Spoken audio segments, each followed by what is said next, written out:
In terms of my knowledge of national security and foreign affairs, to whatever I have, I owe it to John. I have traveled to every place that nobody else wanted to go for a reason. We have traveled the world, John and myself. I miss him deeply. He was the best voice for America and who we are. There was no cause hopeless in his eyes, and he really believed in this shining city on the hill stuff. And he was an inspiration to a lot of people in the Senate and the House.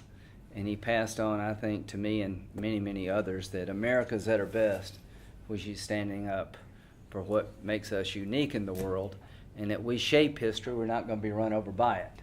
Mm-hmm. And I miss him, and we're just going to look forward. I'm here for a reason. A week from Tuesday? You would know better than I. We're going to have a midterm election that will be, I think, consequential. I'm here to help Martha. I'm an Air Force guy. She was an Air Force pilot. She has been a groundbreaking member of the United States Air Force. From a woman's point of view, she's done things that were first and has a lot to be proud of. And I think she will be a good defender of those who defend us. I think she'll be a good role model for young women throughout the country, not just Arizona. I think she's reliable when it comes to your wallet. I think she understands the stakes in terms of our national security footprint. The reason I like Martha the most is because she's been willing to die for everything I've talked about. It's easy to talk about it. It's hard to actually fight for it. But she gets the big picture too, that America must lead. America must set the example. So I'm hoping the good people of Arizona will make her your new senator, because the people of South Carolina, we would benefit the most, because I would have an ally that gets it. Thank you very much. We've got a lot of consequence on the table here for the country and for the state.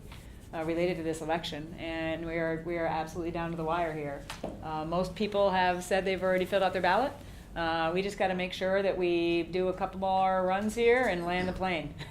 All right, it's a neck and neck race, and they know that if they have any chance, which is dwindling, but any chance to flip the Senate majority, it goes through Nevada and Arizona, and that's why so much has been poured into my opponent in order to try and reinvent her as someone who is right of center from her very radical left past, in order to fool a number of people, quite frankly, that are independents, that are moderate women, to try and trying to get her across the finish line, so that Chuck Schumer and Dianne Feinstein, Elizabeth Warren, and Bernie Sanders would all be in charge. So that's kind of the consequence for the country. That's kind of the big picture of why you, unfortunately, turn on your TV and you kind of see the dynamic and the fight that's going on there. But we are down to the wire. I want to make sure you know why I fight.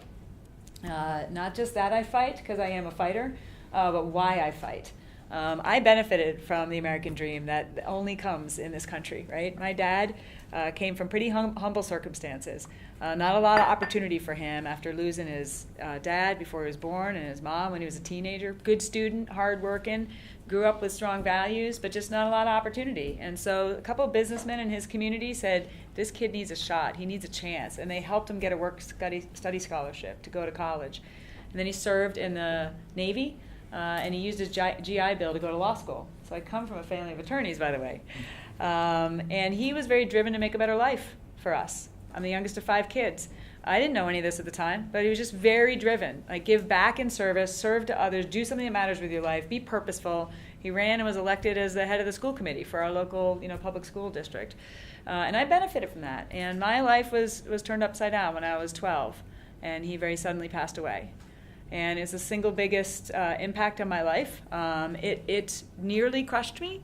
It almost did, but by the grace of God, instead, it propelled me on a path to carry on his legacy and purpose. It's part of our culture as veterans, that we don't walk by a problem and we, look in the mirror and go, what are you going to do about it? And so that's what brings me here to this moment. That's what brought me to run for Congress. That's what brings me into this moment to be running for the Senate. If this is the last few years of my life, and I don't mean that in a morbid way, but I learned that from my dad. He was 49. What am I going to do with it that matters? What am I going to do with it that makes a difference for others and for our country? How can I continue to serve from the opportunities that I have been given? And that's what brings us to this very moment in a very, very consequential race. We still need more support. We still need more people to get out to vote. It's all about pouring on the gas here, not taking, just sprinting through the tape to make sure that we win this thing. It's not about me. It really isn't. I'd be honored to be Arizona's senator, our 12th senator ever in history. But I think this is about what Arizona wants to choose for their future. Do we want to keep going forward? Do we want to keep, showing that with the policies we've been able to enact and cutting taxes and rolling back regulations and rebuilding our military, and we've got to secure our border, we've got to fix our immigration system. We have so much more to do. One thing I can tell you about Martha, she is tough. She has been willing to die for us all, along with everybody else who did what she did in Iraq and other places. You will be in good hands with her. Please get her elected. Please. Thank you. Thank you.